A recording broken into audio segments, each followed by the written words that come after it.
Good morning all. Welcome to Dakshina learnings. Dakshina ലേണിംഗ്സിന്റെ daily news ഡെസ്കിലേക്ക് ഏവർക്കും സ്വാഗതം. ഇന്നത്തെ പ്രധാനപ്പെട്ട ഹെഡ്ലൈൻസ് ഏതൊക്കെയാണെന്ന് നമുക്ക് നോക്കാം. First one, 2 pressurized heavy water reactors in Gujarat with indigenously granted license to operate. അതായത് ഇന്ത്യ ആദ്യമായിട്ടാണ് പ്രഷറൈസ്ഡ് ഹെവി വാട്ടർ റിയാക്ടർ നിർമ്മിക്കുന്നത്. സോ ഇതൊരു ഇന്ത്യയുടെ ന്യൂക്ലിയർ പ്രോഗ്രാമിന് തന്നെ വളരെ വലിയൊരു ചുവടുവെപ്പായിട്ടാണ് നമ്മൾ കാണുന്നത്. And second one, the new battle challenge of China Pakistan collusion. അതായത് ഓപ്പറേഷൻ സിന്ദൂറിന് ശേഷമുള്ള ചൈന പാകിസ്ഥാൻ ആ ഒരു റിലേഷൻഷിപ്പ് എത്രത്തോളമാണ് ഇന്ത്യയിലേക്ക് അഫക്ട് ചെയ്യുക എന്നുള്ളതാണ് നമ്മൾ നോക്കുന്നത്. Then third one, the Khelo Bharat Niti as a beacon for Indian football. ഈ കേലോ ഭാരത് നീതി എന്ന് പറയുന്നത് നമ്മുടെ നാഷണൽ സ്പോർട്സ് പോളിസിയാണ്. എന്തുകൊണ്ടാണ് കേലോ ഭാരത് നീതി ഇന്ത്യൻ ഫുട്ബോളിന് ഇത്രത്തോളം പ്രാധാന്യം കൊടുക്കുന്നത് എന്നുള്ള എഡിറ്റോറിയൽ ആണത്. And fourth one, India's diplomacy is measured not mute. അതായത് ഇസ്രായേൽ ഇറാൻ കോൺഫ്ലിക്റ്റിന്റെ ടൈമിൽ ഇന്ത്യ എടുത്ത സ്റ്റാൻസിനെ അനലൈസ് ചെയ്യുന്ന ഒരു എഡിറ്റോറിയൽ ആണ്. And fifth one, why are Bihar's electoral roll being revised. അതായത് ഇലക്ഷൻ കമ്മീഷൻ ഓഫ് ഇന്ത്യ ബീഹാറിലെ ഇലക്ട്രൽ റോൾസ് റിവൈസ് ചെയ്യുന്നതിനെ കുറിച്ച് ഓർഡർ കൊടുത്തിട്ടുണ്ടായിരുന്നു. സോ എന്തുകൊണ്ടാണ് അങ്ങനെ ഒരു തീരുമാനം ഇലക്ഷൻ കമ്മീഷൻ ഓഫ് ഇന്ത്യ എടുത്തത് തുടങ്ങിയ കാര്യങ്ങളാണ് ആ ഒരു എഡിറ്റോറിയൽ നമ്മൾ നോക്കുന്നത്. And sixth one, environment impact study four Nicobar project down place earthquake risk. അതായത് ഗ്രേറ്റ് നിക്കോബാർ ഇൻഫ്രാസ്ട്രക്ചർ പ്രോജക്ടിന്റെ ഭാഗമായിട്ടുള്ള എൻവയോൺമെന്റ് ഇമ്പാക്ട് അസസ്മെന്റ് റിപ്പോർട്ട് വന്നിട്ടുണ്ടായിരുന്നു. അതിന്റെ ഫൈൻഡിങ്സും കാര്യങ്ങളും ഒക്കെയാണ് നമ്മൾ ആ ഒരു എഡിറ്റോറിയൽ അനലൈസ് ചെയ്യുന്നത്. And last one, how computers listening abilities are changing our relationship with the ocean. അതായത് ഓഷൻ മോണിറ്ററിംഗിൽ ആർട്ടിഫിഷ്യൽ ഇന്റലിജൻസ് എത്രത്തോളം നമ്മളെ ഹെൽപ്പ് ചെയ്യുന്നു എന്നുള്ളതാണ് ലാസ്റ്റ് എഡിറ്റോറിയൽ നമ്മൾ ഡീപ്പായിട്ട് അനലൈസ് ചെയ്യുന്നത്. സോ ഇനി ഓരോ ആർട്ടിക്കിളും നമുക്ക് വളരെ ഡീറ്റെയിൽ ആയിട്ട് നോക്കി പോവാം. First one, 2 pressurized heavy water reactors in Gujarat with indigenously granted license to operate. അതായത് atomic energy regulatory body 2 pressurised heavy water reactors use ചെയ്യാനായിട്ടുള്ള അനുമതി കൊടുത്തിട്ടുണ്ടായിരുന്നു. സോ ഇത് ഇന്ത്യയുടെ ന്യൂക്ലിയർ പ്രോഗ്രാമിന് തന്നെ വളരെ വലിയൊരു ചുവടുവെപ്പായിട്ടാണ് നമ്മൾ കാണുന്നത്. കാരണം ഇത് 15 വർഷത്തോളം മൾട്ടി സ്റ്റേജ് സേഫ്റ്റി റിവ്യൂസിന് ശേഷമാണ് നമുക്ക് ഇത് ഉപയോഗിക്കാനുള്ള അനുമതി ലഭിക്കുന്നത്. ആൻഡ് പ്രിലിംസിന്റെ പോയിന്റ് ഓഫ് വ്യൂ നോക്കുമ്പോൾ AERB atomic energy regulatory body വളരെയധികം ഇമ്പോർട്ടന്റ് ആയിട്ടുള്ള ഒന്നാണ്. ഇന്ത്യയിലെ nuclear and radiation safety analyse ചെയ്യുന്നതും അതേപോലെ തന്നെ അതിനെ റെഗുലേറ്റ് ചെയ്യുന്നതും ഈ പറയുന്ന അറ്റോമിക് എനർജി റെഗുലേറ്ററി ബോഡിയാണ്. സേഫ്റ്റി സ്റ്റാൻഡേർഡ്സ് അതേപോലെ തന്നെ ന്യൂക്ലിയർ ഫെസിലിറ്റിക്ക് ആവശ്യമായിട്ടുള്ള കോഡും കാര്യങ്ങളും ഒക്കെ നിർമ്മിക്കുക, അപ്രൂവൽസ് നൽകുക, മോണിറ്റർ ചെയ്യുക തുടങ്ങിയൊക്കെയാണ് അറ്റോമിക് എനർജി റെഗുലേറ്ററി ബോഡിയുടെ major objectives. Then pressurised heavy water reactor. Pressurised heavy water റിയാക്ടറിൽ യുറേനിയം ആയിരിക്കും, നാച്ചുറൽ യുറേനിയം ആയിരിക്കും ഫ്യൂൽ ആയിട്ട് യൂസ് ചെയ്യുക. അതേപോലെ തന്നെ ഇത് ഡെവലപ്പ് ചെയ്തതും വളരെയധികം ഇൻഡിജിനിയസ്ലി ആയിട്ടാണ് നമ്മൾ ഡെവലപ്പ് ചെയ്തിട്ടുണ്ടായിരുന്നത്. വളരെയധികം സേഫ്റ്റി ഫീച്ചേഴ്സും ഇപ്പോഴത്തെ റീസെന്റ് മോഡൽസിൽ അവൈലബിൾ ആണ്. ഇതിന്റെ ഒരു ലൊക്കേഷൻ എന്ന് പറഞ്ഞാൽ കക്കരപ്പാർ പവർ സ്റ്റേഷൻ ആണ് ഗുജറാത്തിലുള്ള. സോ ഇത് ഓപ്പറേറ്റ് ചെയ്യുന്നത് NPCIലാണ്. 220 മെഗാവാട്ടും അതേപോലെ തന്നെ 700 മെഗാവാട്ടും പവർ യൂണിറ്റ്സ് ആണ് ഇതിനുള്ളത്. ആൻഡ് മെയിൻസിന്റെ പോയിന്റ് ഓഫ് വ്യൂ നോക്കുമ്പോൾ GS3ലും GS2ലും ഈ ഒരു ന്യൂസ് വളരെയധികം റെലവന്റ് ആണ്. കാരണം indigenous development of nuclear reactor technology, role of nuclear energy in India's energy security, role of regulatory bodies in ensuring public safety and technical scrutiny. ഇത്രയും ടോപ്പിക്കുകളിൽ ഈ ഒരു ന്യൂസ് വളരെയധികം ഇമ്പോർട്ടന്റ് ആണ്. The next one, the new battle challenge of China Pakistan collusion. അതായത് operation സിന്ദൂറിന് ശേഷം ഉണ്ടായിട്ടുള്ള China Pakistan relation എങ്ങനെയാണ്, അതെങ്ങനെയാണ് ഇന്ത്യനെ അഫക്ട് ചെയ്യുക തുടങ്ങിയ കാര്യങ്ങളാണ് നമ്മൾ ഈ ഒരു എഡിറ്റോറിയലിൽ നോക്കുന്നത്. ചൈന പാകിസ്ഥാന് ISR സപ്പോർട്ട്, അതേപോലെ അഡ്വാൻസ്ഡ് മിലിറ്ററി ഹാർഡ്വെയർ ആയിട്ടുള്ള J-10C, PL-15 missiles, video navigation തുടങ്ങിയ കാര്യങ്ങളൊക്കെ നൽകുന്നുണ്ടായിരുന്നു. സോ ചൈന ഡയറക്ട്ലി എൻഗേജ് ചെയ്യാണ്ട് ഒരു ഇൻഡയറക്ട്ലി വളരെയധികം റോൾ പ്ലേ ചെയ്യുന്നതായിട്ട് നമുക്ക് മനസ്സിലാക്കാൻ സാധിക്കും. സോ ഇതൊരു സ്ട്രാറ്റജിക് ഷിഫ്റ്റ് ആണ്. കാരണം ഹൈപ്പോത്തറ്റിക്കലി 2 ഫ്രണ്ട് വാറിൽ നിന്ന് ഒരു 1 ഫ്രണ്ട് റീഇൻഫോഴ്സ്ഡ് വാർ എന്ന സ്റ്റേറ്റിലേക്ക് കാര്യങ്ങൾ മാറുകയാണ്. ആൻഡ് ചൈനയുടെ ഈ ഒരു പാകിസ്ഥാന് നൽകുന്ന സപ്പോർട്ട് വീണ്ടും വളരെയധികം പ്രശ്നങ്ങൾ ഈ ഒരു മേഖലയിൽ സൃഷ്ടിക്കാനും കാരണമാകും. സോ ഇന്ത്യ എന്താണ് ചെയ്യേണ്ടത്? അതായത് ഇന്ത്യയുടെ ഡിഫൻസ് പോസ്ചർ ആയാലും സ്ട്രാറ്റജിക് റെസ്പോൺസ് ആയാലും ചേഞ്ച് ചെയ്യേണ്ട സമയം അതിക്രമിച്ചിട്ടുണ്ട്. കാരണം സൈമിൾട്ടേനിയസ്ലി ആയിട്ട് നമുക്ക് ബോർഡർ അറ്റാക്കും കാര്യങ്ങളും ഒക്കെ എപ്പോഴും സംഭവിച്ചുകൊണ്ടിരിക്കുകയാണ്. അതിനൊക്കെ നമ്മുടെ ഡിഫൻസ് സ്പെൻഡിങ് വളരെയധികം കുറഞ്ഞിട്ടുണ്ട്. സോ ആ ഒരു സ്റ്റേറ്റിൽ വളരെയധികം ഒരു സ്ട്രാറ്റജിക് ഷിഫ്റ്റ് നമ്മുടെ ഭാഗത്തു നിന്നും ഉണ്ടാകണം. കാരണം എല്ലായ്പ്പോഴും ചെയ്യുന്ന പോലെ ഒരു ഗ്രേ സോൺ ടാക്ടിക്സോ അല്ലെങ്കിൽ കൺവെൻഷണൽ ആയിട്ടുള്ള ന്യൂക്ലിയർ ഹൈബ്രിഡ് ത്രെഡ്സോ ഒന്നും പറഞ്ഞിട്ട് ഇവിടെ കാര്യമില്ല. ഒരു പുതിയൊരു സെക്യൂരിറ്റി ഡോക്ട്രിൻ തന്നെ ഇന്ത്യ ഇൻട്രൊഡ്യൂസ് ചെയ്യേണ്ട സമയം അതിക്രമിച്ചിരിക്കുന്നു എന്നുള്ളതാണ് ഈ ഒരു എഡിറ്റോറിയൽ നമുക്ക് കാണാൻ സാധിക്കുന്നത്. ആൻഡ് പ്രിലിംസിന്റെ പോയിന്റ് ഓഫ് വ്യൂ നോക്കുമ്പോൾ ഓപ്പറേഷൻ സിന്ദൂർ വളരെയധികം ഇമ്പോർട്ടന്റ് ആണ്. ഇന്ത്യ പാകിസ്ഥാൻ കോൺഫ്ലിക്റ്റിന്റെ ഭാഗമായിട്ടായിരുന്നു ഈ പറയുന്ന ഓപ്പറേഷൻ സിന്ദൂർ ഇന്ത്യ ലോഞ്ച് ചെയ്തിട്ടുണ്ടായിരുന്നത്. India 7th May 2025 Pahalgam terror അറ്റാക്കിന് ശേഷമാണ് ഈ പറയുന്ന ഓപ്പറേഷൻ സിന്ദൂർ പ്ലാൻ ചെയ്തത്. പാകിസ്ഥാനിലെ 9 ടെറർ ക്യാമ്പുകളാണ് ഇന്ത്യ അറ്റാക്ക് ചെയ്തിട്ടുണ്ടായിരുന്നത്. ഡ്രോൺസും അതേനൊക്കെ തന്നെ പ്രിസിഷൻ എയർ സ്ട്രൈക്സും ഒക്കെ വളരെയധികം യൂസ് ചെയ്തിട്ടായിരുന്നു ഈ ഒരു ഓപ്പറേഷൻ കണ്ടക്ട് ചെയ്തിട്ടുണ്ടായിരുന്നത്. പിന്നീട് ഈ ഒരു കോൺഫ്ലിക്റ്റ് സീസ് ഫയർ കാര്യങ്ങളും ഒക്കെ ഭാഗമായിട്ട് എൻഡ് ചെയ്യുകയും ചെയ്തിട്ടുണ്ടായിരുന്നു. ചൈനയും തുർക്കിയും ഒക്കെ പാകിസ്ഥാനെ വളരെയധികം സപ്പോർട്ട് ചെയ്യുന്ന ഒരു സ്റ്റേറ്റും നമ്മൾ കണ്ടിട്ടുണ്ടായിരുന്നു. സോ എന്താണ് ഈ പറഞ്ഞ Chinese BDU system, J-10C fighters, PL-50 missiles, HQ-9, KH-500 AEW&C. So BDU system എന്ന് പറയുന്നത് ചൈനയുടെ ഓൺ നാവിഗേഷൻ സാറ്റലൈറ്റ് സിസ്റ്റം ആണ്. ഇത് പാകിസ്ഥാന് വളരെയധികം നാവിഗേഷനിലായാലും ടാർഗറ്റിംഗിനായാലും ഒക്കെ വളരെയധികം ഹെൽപ്പ് ചെയ്യുന്നുണ്ട്.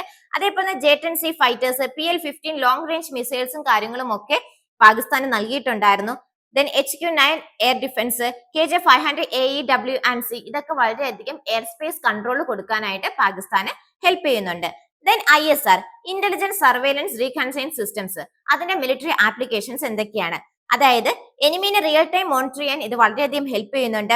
ടാർഗറ്റ് ചെയ്യാനും ത്രെറ്റ് അസസ് ചെയ്യാനും ഒക്കെ ഹെൽപ്പ് ചെയ്യുന്നുണ്ട്. ബാറ്റിൽ ഫീൽഡ് അവയർനെസ് ക്രിയേറ്റ് ചെയ്യാനും കമാൻഡ് ഡിസിഷനും ഒക്കെ വളരെയധികം ഇംപ്രൂവ് ആക്കാനും ISR സിസ്റ്റംസ് ഹെൽപ്പ് ചെയ്യുന്നുണ്ട്. Then Shaheen series joint military exercise, Pakistan ചൈനയുമായിട്ടുള്ള ആനുവൽ എയർഫോഴ്സ് ഡ്രിൽസ് ആണ് ഈ പറഞ്ഞ Shaheen series. Combat skills, interoperability കാര്യങ്ങളാണ് അവർ ഫോക്കസ് ചെയ്യുന്നത്. ഇങ്ങനെയാവുമ്പോൾ വളരെയധികം ചൈനയും പാകിസ്ഥാനുമായിട്ട് മിലിറ്ററി ടൈസ് ആയാലും കോർഡിനേഷൻ ആയാലും ഒക്കെ സ്ട്രെങ്തൻ ചെയ്യുന്നതായിട്ട് നമുക്ക് മനസ്സിലാക്കാൻ സാധിക്കും. ആൻഡ് മെയിൻസിന്റെ പോയിന്റ് ഓഫ് വ്യൂ നോക്കുമ്പോൾ GS2ലും GS3ലും ഈ ഒരു എഡിറ്റോറിയൽ വളരെയധികം ഇമ്പോർട്ടന്റ് ആണ്. Evolving China Pakistan strategic axis and it's impact on India's regional security, implication of real-time battlefield collusion on India's military preparedness, need for modernization and strategic recalibration of India's armed forces amid emerging multi-domain warfare. ഇത്രയും topically ഈ ഒരു editorial വളരെയധികം important ആണ്. And next one, the Khelo Bharat Niti as a beacon for Indian football. Khelo Bharat Niti എന്ന് പറയുന്നത് ഇന്ത്യയുടെ national sports പോളിസിയാണ്. So അത് 2025 July 1 approve ചെയ്തിട്ടുണ്ടായിരുന്നു. ഒരു 5 പില്ലർ സ്ട്രാറ്റജിയാണ് ഇത് മുന്നോട്ട് വെക്കുന്നത്. സ്പോർട്സ് എക്സലൻസ് പ്രൊമോട്ട് ചെയ്യുക, social inclusion, economic development, community participation, sports എഡ്യൂക്കേഷനിൽ ഇന്റഗ്രേറ്റ് ചെയ്യുക തുടങ്ങിയ കാര്യങ്ങളാണ് 5 പില്ലറിൽ വരുന്നത്. സോ വികസിത് ഭാരതിന്റെ ഭാഗമായിട്ടായിരുന്നു അതേ കണക്കിന് 2036 ഇന്ത്യ ഒളിമ്പിക്സ് ഹോസ്റ്റ് ചെയ്യണം എന്ന ധാരണയോടും കൂടിയാണ് ഈ പറയുന്ന നാഷണൽ സ്പോർട്സ് പോളിസി നമ്മൾ മുന്നോട്ട് കൊണ്ടുവന്നത്. സോ ഈ ഒരു നാഷണൽ സ്പോർട്സ് പോളിസി കൂടുതലും ഇമ്പോർട്ടൻസ് കൊടുക്കുന്നത് ഫുട്ബോളിനാണ്. കാരണം ഫിഫയുടെ സ്റ്റാൻഡേർഡ്സ് അനുസരിച്ച് അത്രയും നാഷണൽ ടാലന്റിനെ ബിൽഡ് ചെയ്യുക എന്നുള്ളതാണ് നമ്മുടെ മെയിൻ ഉദ്ദേശം. അതേപോലെ തന്നെ ഓവർസീസ് സിറ്റിസൺസിനും ഇന്ത്യയുടെ നാഷണൽ സ്പോർട്സിലൊക്കെ പങ്കെടുക്കാനുള്ള അവസരങ്ങൾ കൊടുക്കുക. പക്ഷെ അത് പലപ്പോഴും ഒരു കോംപ്ലക്സ് ലോസിലേക്ക് എത്തിക്കാനുള്ള സാധ്യതയുമുണ്ട്. കാരണം നമ്മൾ ഒരിക്കലും ഡ്യുവൽ സിറ്റിസൺഷിപ്പ് പോളിസി അലോ ചെയ്യുന്ന ഒരു രാജ്യമല്ല. സോ അങ്ങനെയാകുമ്പോൾ ഓവർസീസ് സിറ്റിസൺസിനെ ഇന്ത്യക്ക് വേണ്ടിയിട്ട് സ്പോർട്സിനും മറ്റും പങ്കെടുക്കുമ്പോൾ ഉണ്ടാകുന്ന ഇഷ്യൂസും കാര്യങ്ങളും ഒക്കെ നമ്മൾ പരിഹരിക്കേണ്ടതായിട്ടുമുണ്ട്. സോ ഇതിന്റെ ഒരു ഗ്രാസ് റൂട്ട് ഡെവലപ്മെന്റ് എന്ന് പറയുന്നത് തന്നെ സ്കൂൾസ് ത്രൂ ആയിരിക്കും. കാരണം ഫുട്ബോളിന് വേണ്ടിയിട്ട് തന്നെ FIFA football for schools FORS programme നമ്മൾ ഇൻട്രൊഡ്യൂസ് ചെയ്തിട്ടുണ്ടായിരുന്നു. അത് 1.5 lakh സ്കൂൾസിലോളം സ്പ്രെഡ് ചെയ്തിട്ടുണ്ടായിരുന്നു. അങ്ങനെയാകുമ്പോൾ നാഷണൽ എഡ്യൂക്കേഷൻ പോളിസി ആയാലും നാഷണൽ സ്പോർട്സ് പോളിസി ആയാലും ഒക്കെ അലൈൻ ചെയ്തുകൊണ്ട്, അതായത് നമ്മുടെ എഡ്യൂക്കേഷൻ സിസ്റ്റത്തിലേക്ക് സ്പോർട്സും കൂടി ഇന്റഗ്രേറ്റ് ചെയ്തുകൊണ്ടൊരു അപ്രോച്ചാണ് ഇന്ത്യയുടെ ഭാഗത്തു നിന്നും ഉണ്ടാകുന്നത്. ആൻഡ് പ്രിലിംസിന്റെ പോയിന്റ് ഓഫ് വ്യൂ നോക്കുമ്പോൾ കേലോ ഭാരത് നീതി 2025 വളരെ ഇമ്പോർട്ടന്റ് ആണ്. നമ്മുടെ നാഷണൽ സ്പോർട്സ് പോളിസിയാണത്. ഇന്ത്യനെ ഒരു ഗ്ലോബൽ സ്പോർട്സ് ലീഡറാക്കി മാറ്റുക എന്നുള്ളതാണ് major objective. Olympic excellence, mass participation, sports driven development തുടങ്ങിയ കാര്യങ്ങളിലാണ് നമ്മൾ ഫോക്കസ് ചെയ്യുന്നത്. അതേ കണക്ക് തന്നെ ഇന്ത്യൻ ഒറിജിൻ അത്ലറ്റ്സിനെ എബ്രോഡുള്ള ഇന്ത്യൻ ഒറിജിൻ അത്ലറ്റ്സിനെ സപ്പോർട്ട് ചെയ്യുക, സ്പോർട്സ് ടൂറിസം വളരെയധികം ഇംപ്രൂവ് ചെയ്യുക തുടങ്ങിയ കാര്യങ്ങളാണ് നമ്മൾ ഉദ്ദേശിക്കുന്നത്. ദെൻ എന്താണ് ഈ പറഞ്ഞ 5 pillar framework? Global excellence, economic development, social development, people's movement, education integration. ഇത്രയും കാര്യങ്ങളാണ് 5 പില്ലർ ഫ്രെയിംവർക്കിൽ വരുന്നത്. ഗ്ലോബൽ എക്സലൻസ് എന്ന് പറയുന്നത് ടാലന്റ്, എലൈറ്റ് ട്രെയിനിങ്, ഇൻഫ്രാസ്ട്രക്ചർ കാര്യങ്ങളാണ്. എക്കോണമിക് ഡെവലപ്മെന്റ് എന്ന് പറയുന്നത് sports tourism, startup, private investment തുടങ്ങിയ കാര്യങ്ങൾക്ക് ഫോക്കസ് ചെയ്യുക എന്നുള്ളതാണ്. സോഷ്യൽ ഡെവലപ്മെന്റ് എന്ന് പറയുന്നത് ഇൻക്ലൂഷൻ, ഇൻഡിജിനിയസ് ഗെയിംസ്, ഡയസ്പോറ കാര്യങ്ങളാണ്. People's movement, mass participation, fitness, access തുടങ്ങിയ കാര്യങ്ങൾക്ക് ഇമ്പോർട്ടൻസ് കൊടുക്കുക എന്നുള്ളതാണ്. എഡ്യൂക്കേഷൻ ഇന്റഗ്രേഷൻ എന്ന് പറയുന്നത് നാഷണൽ എഡ്യൂക്കേഷൻ പോളിസി 2000 പ്രകാരം സ്പോർട്സും എഡ്യൂക്കേഷനും ഒരുമിച്ച് അലൈൻ ചെയ്ത് കൊണ്ടുപോകുക എന്നുള്ളതാണ് എഡ്യൂക്കേഷൻ ഇന്റഗ്രേഷനിൽ ഉദ്ദേശിക്കുന്നത്. Then FIFA football for schools F4S initiative, അതായത് ഫിഫ പ്രോഗ്രാം വഴി ഈ പറഞ്ഞ സ്കൂൾസിൽ ഫുട്ബോൾസ് ടീച്ച് ചെയ്യുക, team work, fitness, life skills തുടങ്ങിയ കാര്യങ്ങൾ പ്രൊമോട്ട് ചെയ്യുക, വളരെയധികം ഗ്രാസ് റൂട്ട് ലെവലിൽ നിന്ന് ഫുട്ബോൾ റീകൺസ്ട്രക്ട് ചെയ്ത് കൊണ്ടുവരിക, അത്രയും ഒരു ടാലൻസിനെ നർച്ചർ ചെയ്ത് കൊണ്ടുവരിക എന്നുള്ളതാണ് ഈ ഒരു F4S പ്രോഗ്രാം കൊണ്ട് ഉദ്ദേശിക്കുന്നത്. ദെൻ എന്താണ് ഈ പറഞ്ഞ OCI കാർഡും അതേനൊക്കെ തന്നെ ഇന്ത്യൻ സിറ്റിസൺഷിപ്പും തമ്മിലുള്ള ഡിഫറൻസ്? അതായത് OCI ഹോൾഡേഴ്സ് എന്ന് പറയുന്നത് അവര് മെജോറിറ്റി ഫോറിൻ സിറ്റിസൺസ് ആയിരിക്കും, പക്ഷേ അവർക്ക് ഇന്ത്യയിൽ ലിമിറ്റഡ് റൈറ്റ്സ് പ്രൊവൈഡ് ചെയ്യുന്നുണ്ട്. വോട്ട് ചെയ്യാനുള്ള അധികാരം അവർക്കില്ല. അതേണക്ക് തന്നെ വളരെയധികം കീ പോസ്റ്റുകളൊന്നും, പ്രസിഡന്റ്, വൈസ് പ്രസിഡന്റ് തുടങ്ങിയ കീ പോസ്റ്റുകളൊന്നും തന്നെ അവർക്ക് ഹോൾഡ് ചെയ്യാൻ പറ്റില്ല. അതേപോലെ അഗ്രികൾച്ചർ ലാൻഡും അവർക്ക് ഇന്ത്യയിൽ മേടിക്കാൻ സാധിക്കില്ല. സോ ഇന്ത്യനെ അങ്ങനെയാകുമ്പോൾ ഒരു ഇന്റർനാഷണൽ സ്പോർട്സിൽ അവർക്ക് റെപ്രസെന്റ് ചെയ്യാനും സാധിക്കില്ല. പക്ഷെ അതിനുള്ള ലോസും കാര്യങ്ങളും ഒക്കെ ചേഞ്ച് ചെയ്യാനുള്ള തീരുമാനങ്ങളും മറ്റുമൊക്കെ ഗവൺമെന്റിന്റെ ഭാഗത്തു നിന്നും ഉണ്ടായിട്ടുണ്ട്. ആൻഡ് മെയിൻസിന്റെ പോയിന്റ് ഓഫ് വ്യൂ നോക്കുമ്പോൾ GS2, GS3, GS1 ഈ ഒരു എഡിറ്റോറിയൽ വളരെയധികം ഇമ്പോർട്ടന്റ് ആണ്. Policy integration, national sports policy with national education policy, strategic use of diaspora in national teams under global regulations, sports as tool for economic development and youth engagement, sports for social development and inclusion in India. ഇത്രയും ടോപ്പിക്കുകളിൽ ഈ ഒരു editorial വളരെയധികം helpful ആണ്. Next, India's diplomacy is measured not mute, അതായത് Israel Iran കോൺഫ്ലിക്റ്റിന്റെ സമയത്ത് India എടുത്ത നിലപാടിനെ അനലൈസ് ചെയ്യുന്ന ഒരു എഡിറ്റോറിയൽ ആണിത്. ഇന്ത്യ ഒരു ബാലൻസ്ഡ് ആയിട്ടുള്ള ഒരു സ്റ്റാൻഡ് ആയിരുന്നു എടുത്തിട്ടുണ്ടായിരുന്നത്. കാരണം കൂടുതലും ഇന്ത്യ ഹ്യൂമാനിറ്റേറിയൻ എയ്ഡ് അവിടെ പ്രൊവൈഡ് ചെയ്യാൻ ശ്രമിച്ചിട്ടുണ്ടായിരുന്നു. അവിടെയുള്ള ഇന്ത്യൻ സിറ്റിസൺസിനെ എത്രയും പെട്ടെന്ന് നാട്ടിലേക്ക് തിരിച്ചെത്തിക്കാനുള്ള ഭാഗമായിട്ട് ഓപ്പറേഷൻ സിന്ധു തുടങ്ങിയ കാര്യങ്ങളൊക്കെ ഇന്ത്യ ഇൻട്രൊഡ്യൂസ് ചെയ്തിട്ടുണ്ടായിരുന്നു. അതിനൊക്കെ തന്നെ റെസ്ട്രെയിന്റ് ആൻഡ് ഡി എസ്കലേഷനും രണ്ട് രാജ്യങ്ങളോടും ഇന്ത്യ അഭ്യർത്ഥിക്കുകയും ചെയ്തിട്ടുണ്ടായിരുന്നു.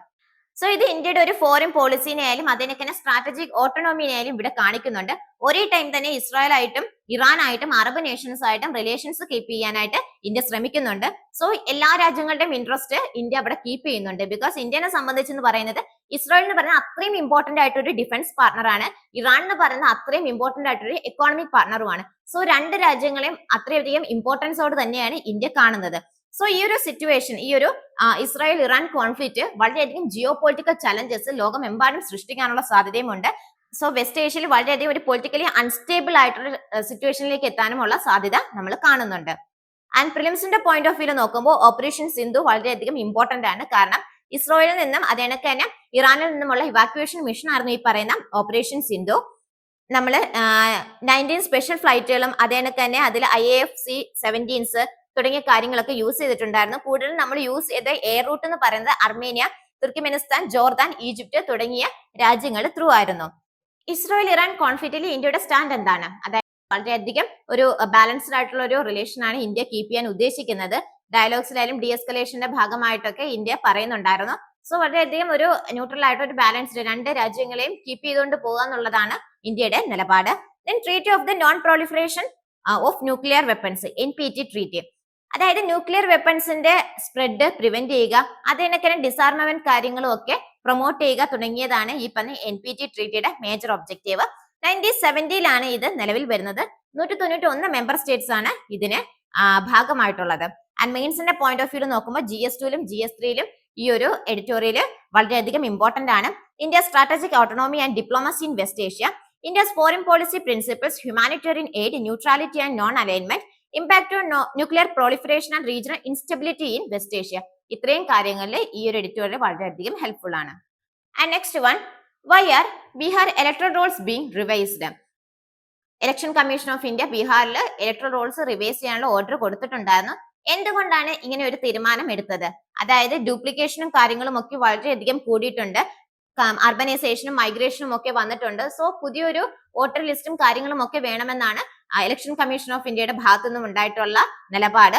സോ അതേണക്ക് തന്നെ ഡീറ്റെയിൽ ഏതൊക്കെ ഡോക്യുമെന്റ്സ് ആണ് സബ്മിഷനും കാര്യങ്ങൾക്കും ആവശ്യമുള്ളത് എന്നും പറഞ്ഞിട്ടുണ്ട്. സോ എന്തുകൊണ്ടാണ് ഈ ഒരു ന്യൂസിന് എത്രത്തോളം ഒരു ഡിബേറ്റ് വാല്യൂ വന്നത്? കാരണം മൈഗ്രൻസിനെയും മറ്റും ഇൻക്ലൂഡ് ചെയ്യാനായിട്ടുള്ള ഒരു തീരുമാനം ഉണ്ടായിരുന്നു. സോ അങ്ങനെയാകുമ്പോൾ ആ ഒരു റീജിയനെ അത് അഫക്ട് ചെയ്യാനുള്ള സാധ്യതയുമുണ്ട്. അതേണക്ക് തന്നെ ആധാറിനെ സബ്മിഷൻ ഡോക്യുമെന്റ് കാര്യത്തിൽ നിന്നും എക്സ്ക്ലൂഡ് ചെയ്യുകയും ചെയ്തിട്ടുണ്ട്. സോ അതിന് പകരം ഒരു വാലിഡ് പ്രൂഫ് ആയിട്ട് വേറെ എന്താണ് നൽകേണ്ടതെന്നുള്ള ചോദ്യങ്ങളും ഒക്കെ വരുന്നുണ്ട്. ആൻഡ് പ്രിലിംസിന്റെ പോയിന്റ് ഓഫ് വ്യൂ നോക്കുമ്പോൾ ഇലക്ഷൻ കമ്മീഷൻ ഓഫ് ഇന്ത്യ വളരെ അധികം ഇമ്പോർട്ടന്റ് ആണ്. Article 324 election commission of India കുറിച്ച് മെൻഷൻ ചെയ്യുന്നത്. അതായത് ഇന്ത്യയിലെ എല്ലാ ഇലക്ഷൻസും സൂപ്പർവൈസ് ചെയ്യുക എന്ന് പറയുന്നത് ഇലക്ഷൻ കമ്മീഷൻ ഓഫ് ഇന്ത്യയുടെ ഡ്യൂട്ടിയാണ്. അതിനൊക്കെ ആർട്ടിക്കിൾ 326 യൂണിവേഴ്സൽ അഡൾട്ട് ഫ്രാഞ്ചൈസ് ആണ്. 18 വയസ്സ് പ്രായമുള്ള എല്ലാ ഇന്ത്യൻ പൗരന്മാർക്കും വോട്ട് ചെയ്യാനുള്ള അവകാശമാണ് ഈ പറഞ്ഞ ആർട്ടിക്കിൾ 326 കൊടുക്കുന്നത്. Election commission of India free and fair elections നമുക്ക് അഷ്വർ ചെയ്യുകയും ചെയ്യുന്നുണ്ട്. Then Representation of People Act 1950 Section 16, 19, 20, 21. Section 16 ഈ പറഞ്ഞ നോൺ സിറ്റിസൺസ്, മെന്റലി അൺസൗണ്ട് ആയിട്ടുള്ള പീപ്പിൾസ്, അതിനൊക്കെ തന്നെ കൺവിക്ട്സ് തുടങ്ങിയവരെയൊക്കെ ഡിസ്ക്വാളിഫൈ ചെയ്യുക. ദെൻ സെക്ഷൻ 19 വോട്ടർക്ക് 18 വയസ്സ് കംപ്ലീറ്റ് ആയിരിക്കണം എന്നുള്ള നിബന്ധനയാണ് സെക്ഷൻ 19 നമുക്ക് കാണുന്നത്. സെക്ഷൻ 20 എന്ന് പറയുന്നത് നോൺ റെസിഡൻസിനെ ഡിസ്ക്വാളിഫൈ ചെയ്യുക. അതിൽ എക്സെപ്ഷൻ എന്ന് പറയുന്നത് ഗവൺമെന്റ് എംപ്ലോയീസ് മാത്രമായിരിക്കും. സെക്ഷൻ 21 എന്ന് പറയുന്നത് റിവിഷനും അപ്ഡേഷനും, ഇലക്ട്രൽ റോൾസുമായിട്ട് ബന്ധപ്പെട്ടുള്ള റിവിഷനും അപ്ഡേഷനുമാണ് സെക്ഷൻ 21 ഓഫ് RP ആക്ടിൽ നമുക്ക് കാണുന്നത്. Then form 6 and RER rules 1960. Form 6 ഈ പറയുന്ന വോട്ടർ രജിസ്ട്രേഷന്റെ ആപ്ലിക്കേഷനും കാര്യങ്ങളുമാണ്. RER റൂൾസ് എന്ന് പറയുന്നത് ഇലക്ട്രൽ റോൾസ് പ്രിപ്പയർ ചെയ്യുന്നതിനും റിവൈസിങ്ങിനും ചെയ്യുന്നതിനുള്ള പ്രൊസീജിയേഴ്സും മറ്റുമാണ് മെൻഷൻ ചെയ്യുന്നത്. പ്രോപ്പർ ആയിട്ടുള്ള ഒരു വോട്ടർ ഡോക്യുമെന്റേഷൻ ആണ് ഈ രണ്ട് റൂൾസും നമുക്ക് കാണാൻ സാധിക്കുന്നത്. ദെൻ എന്താണ് ഈ പറയുന്നത് സ്പെഷ്യൽ ഇന്റൻസീവ് റിവിഷൻ പ്രോഗ്രാം? അതായത് ഇതൊരു ഇലക്ട്രൽ മെക്കാനിസം ആണ്. കോൺസ്റ്റന്റ്ലി അപ്ഡേറ്റ് ചെയ്യുക, അത് എനിക്ക് തന്നെ ഇലക്ട്രൽ റോൾസ് കറക്റ്റ് ചെയ്യുക, എൻട്രീസ് പലതും കറക്റ്റ് ചെയ്യുക തുടങ്ങിയ കാര്യങ്ങളാണ് ഇതിൽ ഉണ്ടാവുക. ആഡ് ചെയ്യുക, ഡിലീറ്റ് ചെയ്യുക തുടങ്ങിയൊക്കെ ഇതിന്റെ ഭാഗമായിട്ടുണ്ട്.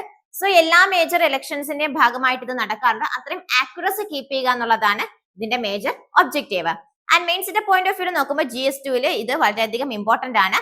Electoral reforms and role of election commission in ensuring free and fair election, challenges in maintaining accurate electoral rolls and balancing inclusion with integrity, issues in identification documentation for underprivileged groups in electoral process.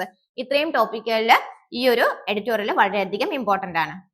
Next one, environment impact study four Nicobar project down place earth risk. ഈ പറയുന്ന great Nicobar infrastructure പ്രോജക്റ്റിന്റെ ഭാഗമായിട്ട് environment impact assessment study നടത്തിയിട്ടുണ്ടായിരുന്നു. പക്ഷെ ആ ഒരു സ്റ്റഡിയിൽ ഈ പറഞ്ഞ earth ആയാലും അതേപോലെ തന്നെ സുനാമി റിസ്കുകളായാലും ഒന്നും തന്നെ മെൻഷൻ ചെയ്തിട്ടില്ല. ആ ഒരു സാധ്യതകളെ വളരെയധികം അണ്ടർ എസ്റ്റിമേറ്റ് ചെയ്തായിട്ട് നമുക്ക് മനസ്സിലാക്കാൻ സാധിക്കുന്നുണ്ട്. ആൻഡമാൻ സുമാത്ര ഫോൾട്ട് സോൺ എന്ന് പറയുന്നത് വളരെയധികം സീസ്മിക്കലി സെൻസിറ്റീവ് ആയിട്ടുള്ള ഏരിയ ആണ്.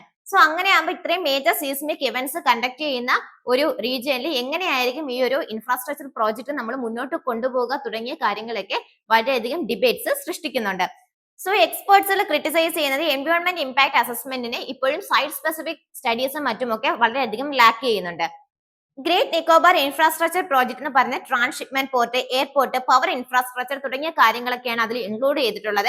ഇതിന് എൻവയോൺമെന്റൽ ക്ലിയറൻസും കിട്ടിയിട്ടുണ്ടായിരുന്നു. പക്ഷെ വളരെയധികം സ്ട്രോങ് ഒബ്ജക്ഷൻസ് ഇതിന് നേരിടേണ്ടി വന്നിട്ടുണ്ട്. കാരണം അത്രത്തോളം ബയോഡൈവേഴ്സിറ്റി മെയിൻറ്റെയിൻ ചെയ്യുന്ന ഒരു റീജിയനാണ് ഈ പറയുന്ന ആൻഡമാൻ നിക്കോബാർ. അതിനൊക്കെ ട്രൈബൽ കമ്മ്യൂണിറ്റീസ് വളരെയധികം ഉണ്ട്.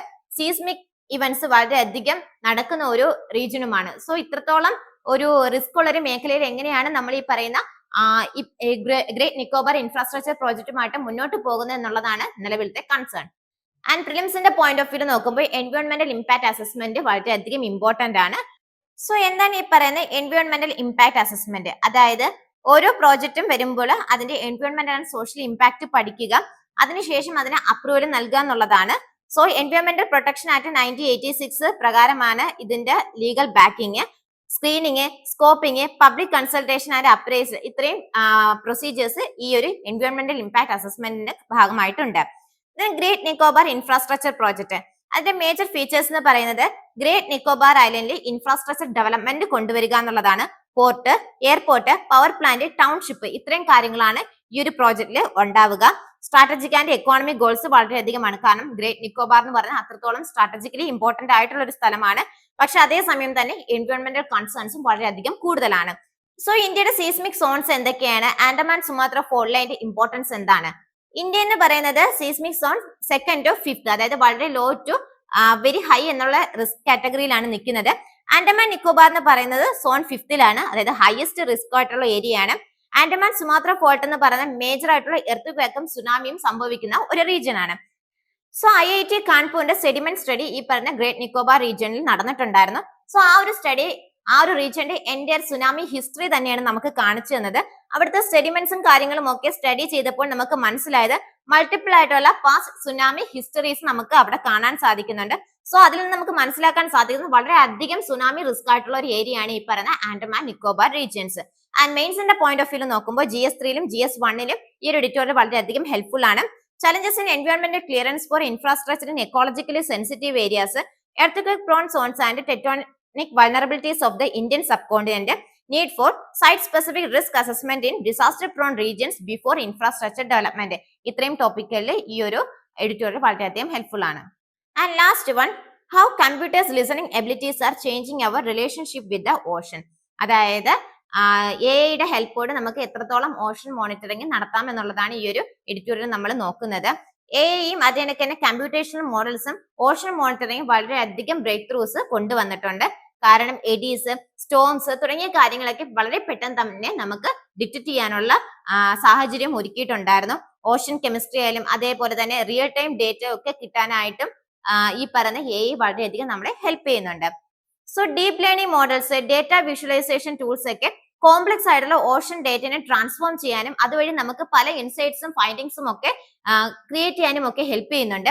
ഡിസാസ്റ്റർ പ്രിപ്പയർനെസ്സിനായാലും മറൈൻ ബയോഡൈവേഴ്സിറ്റി ട്രാക്കിങ്ങിനായാലും കോസ്റ്റൽ പ്ലാനിങ്ങിനായാലും സസ്റ്റൈനബിൾ ഫിഷറീസിനൊക്കെ ആയാലും ഇത് വളരെയധികം സഹായകരമാണ്. ആൻഡ് പ്രിലിംസിന്റെ പോയിന്റ് ഓഫ് വ്യൂ നോക്കുമ്പോൾ mesoscale eddies, ocean current, sea surface temperature ഒക്കെ വളരെയധികം ഇമ്പോർട്ടന്റ് ആണ്. മെസോസ്കെയിൽ എഡീസ് എന്ന് പറഞ്ഞാൽ 50 to 500 കിലോമീറ്റർ വൈഡ് സ്വെല്ലിംഗ് ആയിട്ടുള്ള ഓഷൻ ഫീച്ചേഴ്സ് ആണ്. ഹീറ്റിനെയും അതേനൊക്കെ ന്യൂട്രിയൻസിനെയും ഒക്കെ അവർ മൂവ് ചെയ്യുന്നുണ്ടാവും. അതേപോലെ തന്നെ സീ സർഫസ് ടെമ്പറേച്ചറിനെയായാലും കറൻസിനെയായാലും ഒക്കെ വളരെയധികം അഫക്ട് ചെയ്യുന്നതായിട്ട് നമുക്ക് കാണുന്നുണ്ട്. സൈക്ലോണിക് എഡീസ് എന്ന് പറയുന്നത് സീ സർഫസിന് കൂൾ ചെയ്യുമ്പോൾ ആന്റി സൈക്ലോണിക് എഡീസ് എന്ന് പറയുന്നത് സീ സർഫസിനെ വളരെയധികം വാം ചെയ്യുന്ന കണ്ടീഷനുമാണ്. ഇനി Ocean observation tools, satellites, BIOS, autonomous under water vehicles തുടങ്ങിയവയൊക്കെ എന്താണ്? സാറ്റലൈറ്റ് എന്ന് പറയുന്നത് സീ സർഫസ് ടെമ്പറേച്ചറിനെ ആയാലും എഡി പാറ്റേൺസിനെ ആയാലും ഒക്കെ ട്രാക്ക് ചെയ്യാനും മറ്റുമൊക്കെ വളരെയധികം ഹെൽപ്പ് ചെയ്യുന്നുണ്ട്. Then autonomous under water vehicle, അതായത് അണ്ടർ വാട്ടർ ആയിട്ടുള്ള ഡേറ്റാസിനെ കളക്ട് ചെയ്യുക, അതേപോലെ തന്നെ അതിന്റെ ഫൈൻഡിങ്സും മറ്റുമൊക്കെ പ്രിപ്പയർ ചെയ്യുക എന്നുള്ളതാണ് ഓട്ടോണോമസ് അണ്ടർ വാട്ടർ വെഹിക്കിൾസ് കൊണ്ട് ഉദ്ദേശിക്കുന്നത്. ആർട്ടിഫിഷ്യൽ ഇന്റലിജൻസ് എൻവയോൺമെന്റൽ മോണിറ്ററിംഗിന് എത്രത്തോളം ഹെൽപ്പ് ചെയ്യുന്നുണ്ട്? അതായത് ഓഷൻ എഡിയസും മറ്റും ഡിറ്റക്ട് ചെയ്യാനും പ്രെഡിക്ട് ചെയ്യാനും നമ്മളെ ഹെൽപ്പ് ചെയ്യുന്നുണ്ട്.